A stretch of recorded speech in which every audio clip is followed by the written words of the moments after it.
पिशाच का नाम शिवा पहली बार सुन रहा था, लेकिन डॉक्टर की हालत देखकर शिवा समझ गया पिशाच कोई आम भूत या प्रेत नहीं है। शिवा भी अंदर तक डर चुका था, लेकिन गायत्री के प्रति उसका प्रेम उसके डर से कई ज़्यादा था।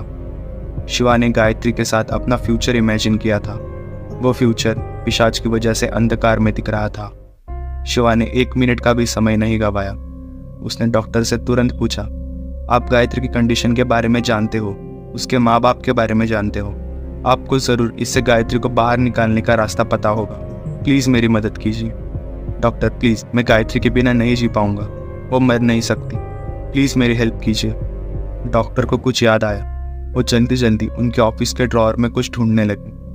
कुछ देर बाद वो चिल्लाए, मिल गया। शिवा ने पूछा, क्या मिला डॉक्टर, आप बहुत खुश लग रहे हैं। डॉक्टर ने कहा, जब मेरे बड़े भाई के पास गायत्री के माता पिता की केस आई थी, तब उनका विचित्र बिहेवियर, उनका विचित्र रूप और दर्दनाक मौत देखकर मेरे बड़े भाई कई सालों तक डिप्रेशन में चले गए थे। न किसी से बात करते थे, न कभी बाहर निकलते थे। उनका पूरा करियर डिस्ट्रॉय हो चुका था। मेरे बड़े भाई को भयानक सपने आने लगे। वो रात भर सो नहीं पाते थे। हमें लगा कहीं वो शैतान हमारे बड़े भाई को भी ना मार डाले, इसलिए हमने उसे बुलाया था। शिवा ने पूछा, उसे मतलब? नारायण। हाँ, वही था। शिवा ने पूछा, कौन नारायण? डॉक्टर ने कहा, नारायण वो एक पैरानॉर्मल इन्वेस्टिगेटर है, और सिर्फ पैरानॉर्मल इन्वेस्टिगेटर ही नहीं, महादेव का सबसे बड़ा भक्त। मानो उसके सर पर स्वयं महादेव का हाथ हो। सारे तंत्र मंत्र उसे पता है। तुम उसके पास जाओ शिवा, ये लो उसका एड्रेस। मैं वही ढूंढ रहा था। वो तुम्हारी मदद ज़रूर करेगा। जाओ, तुम्हारे पास ज़्यादा वक्त नहीं है। कोई भी देरी न करते हुए शिवा नारायण के पास पहुंचा। नारायण दिखने में एकदम नॉर्मल लग रहा था, जैसे कि कोई जॉब जाने वाला व्यक्ति हो। हाथ और गले में रुद्राक्ष की मालाएं थी और हाथ में एक काला ब्रेसलेट। शिवा को देखकर नारायण समझ गया इसे मदद की ज़रूरत है। शिवा ने सारी बात नारायण को बताई। नारायण भी शिवा का डिस्क्रिप्शन सुनकर हैरान था। दोनों जल्द ही हॉस्पिटल में गायत्री के पास पहुंचे। नारायण गायत्री से मिला। गायत्री होश में नहीं थी। उसकी हालत बिगड़ती जा रही थी।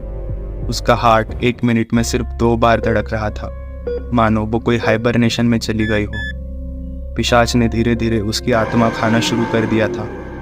नारायण को पिशाच के बारे में जानना ज़रूरी था। पिशाच को गायत्री ही क्यों चाहिए, उसका मकसद क्या है, ये सब जाने बिना नारायण कुछ नहीं कर सकता था। शिवा ने कहा, गायत्री के मामा, हाँ वो हमें कुछ बता सकते हैं, मेरे पास उनका नंबर है।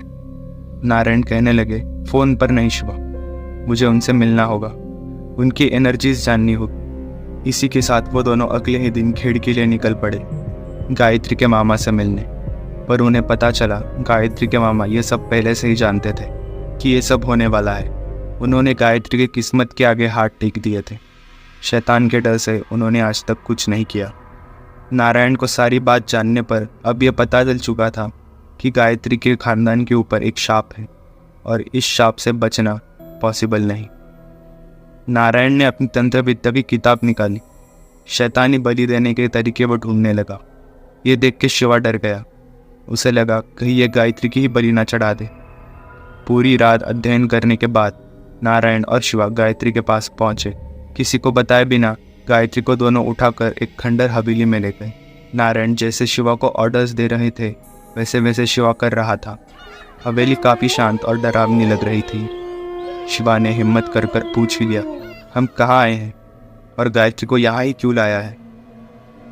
नारायण बोले, ये मेरे पिछले जन्म की हवेली है, यहीं पर मैं और मेरी पत्नी ने दम तोड़ा था। नारायण बोला। ये सुनकर शिवा हंसकर बोला, आप मजाक कर रहे हैं राइट? तभी गायत्री की आंखें खुलने लगीं। वो शिवा को पहचान नहीं रही थी। नारायण ने तुरंत नमक और आटे से गायत्री के चारों ओर एक घेरा बना लिया। जैसे ही गायत्री उस घेरे के पास जाती, उसे बहुत तेज दर्द हो रहा था। गायत्री डर गई, या शायद उसके अंदर का शैतान हमारे प्रयास समझ पा रहा था। गायत्री चिल्लाने लगी। उसकी आवाज़ बहुत तेज थी, शिवा मुझे बचाओ, मुझे बचाओ। अचानक ही हंसी की आवाज़ निकलना शुरू हुआ। नारायण ने चारों ओर कैंडल्स जला दी और अपनी तंत्र विद्या की किताब से मंत्र जाप करने लगे। पहले 1-2 घंटे कुछ भी नहीं हुआ। जैसे जैसे उनकी तपस्या गहरी होने लगी वैसे वैसे गायत्री का चिल्लाना और जोर पकड़ने लगा। गायत्री के अंदर से जैसे शैतान चिल्ला रहा था। गायत्री का आवाज बदल गया। शिवा, ये मुझे मार डालेगा, मुझे बचाओ। गायत्री को यह कहता देख नारायण ने कहा कि तुम्हें बहका रहा है शिवा, उसकी बातों में मत आना। मुझे और टेंशन होने लगा। गायत्री की हालत मुझसे देखी नहीं जा रही थी। हल्दी और कुमकुम को गायत्री के शरीर पर लगाने का आदेश नारायण ने दिया। डरते डरते मैं उस घेरे के अंदर जा रहा था। तभी मेरा ध्यान भटका और वो सब घेरे के अंदर जमीन पर ही गिर गया। ये देख के गायत्री ने मुझे अपनी ओर खींचा और मुझे पकड़कर हंसने लगी। नारायण डर गए। उन्होंने मंत्र उच्चारण और तेज कर दिया, जिसे सुनकर गायत्री को बहुत तकलीफ पहुंच रही थी।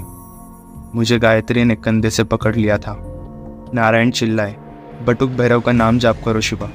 मैं जोर जोर से बटुक भैरव का नाम जाप करने लगा, गायत्री के कानों के पास। गायत्री इस समय तड़प रही थी, उसके शरीर से गर्मी फील हो रही थी। तभी मैंने मौका पाते ही नीचे गिरा हुआ हल्दी और कुमकुम उठाकर गायत्री के ऊपर फेंक दिया। इससे गायत्री और चिल्लाने लगी। उसे शायद बहुत दर्द हो रहा था। उसकी आंखों में आंसू दिख रहे थे। नारायण ने तभी घेरे में चाकू फेंका और मुझसे कहा, गायत्री के हाथ का मांस काट दो शिवा। ये सुन के मैंने कहा, नहीं, आप गायत्री को मार देंगे। नारायण के लाख कहने पर मैंने चाकू उठाया और आंखें बंद करके उसके हाथ में चाकू घुसा दिया।